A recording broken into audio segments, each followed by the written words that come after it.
Let me tell you like this right here. Let me just make it blood raw and as uncomfortable as possible. You keep on this whole little righteous pathway that you've set up for yourself, and you're going to lose Chakotay. You're going to lose 7 of 9. You're going to lose the mind of Tuvok. In fact, 22 members of this crew that you love so much because of your bullheadedness will die in your quest to getting home. I'm offering you an opportunity to avoid all of that. Be better than me. Don't be like me. Be better than me. And it was only then, when they specify exactly who it was that she'd be losing, that she even considered that she could waver from some of these Federation policies. And that is brilliant. That's brilliant writing. I mean, having a person confront themselves, right? Because one is so overwhelmingly idealistic and the other one is over it. That was such an opus to end the show with. So we actually got 2 homecomings from the Voyager crew, one of which they got home and it took 23 years, and another one where it took under 10 years.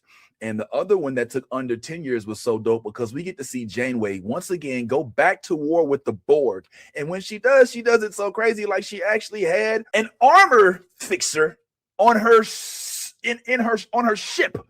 So you know how, like, remember in Batman, in the first Batman with Michael Keaton, how he went to Access Chemicals, and while he went to search for the Joker and all his people, like he said he said to his car, shields, and then the car was like,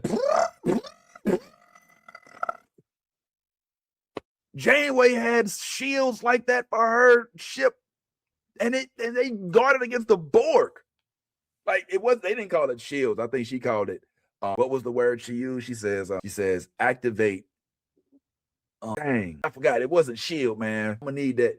I'm gonna need that right now. What was it? It was a shield of sorts. I'm gonna remember it before the end of this, I promise. And when they showed that and them flying through all of them Borgs in that little vortex, that's when I knew. I was like, this is crazy. So there's a whole bunch of other stuff that I'm in the weeks to come probably get to unpack because, man, I mean, literally, we're talking about 26 episodes per season, 7 seasons per series, 2 series that I just watched. That's DS9 and Voyager. And now I'm in the process of watching Enterprise, which came way later, which is a little tough to get into right now, but I'm hoping that I had the same experience with Enterprise that I did with Voyager, where it starts like, but then it ends up like, ooh, okay. But yeah, I will revisit a good portion of this.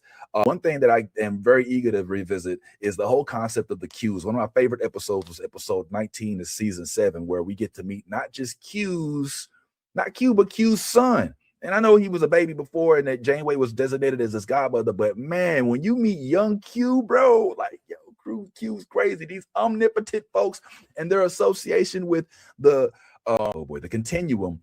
It's nuts to see a dude who can do anything, be anywhere, be whatever he wants at any point in time, have to deal with a son who has the same capabilities and the ability to and to have to be faced with the possibility you might be forced to rear this dude. How do you impose rules and regulations and discipline on somebody who can snap their fingers and be whatever they want and go wherever they want whenever they want? Very interesting. So yeah, we'll unpack some of this, man. But yeah, I just want to give the whole concept of Voyager a little bit more respect than I'd had given originally. Still, I do think that DS9 is the coup de grace, and TNG. Well, in terms of the older school ones, I think Discovery and Strange New Worlds have done a good job, and I'm looking forward to the upcoming Starfleet Academy. But these two, this one right here, definitely did its thing. So we'll chat on it a little bit more in the past. Right now, I just want to say thanks for giving me a little bit of time. I'll chat this up a little bit, and we'll chat a little bit more on this in the future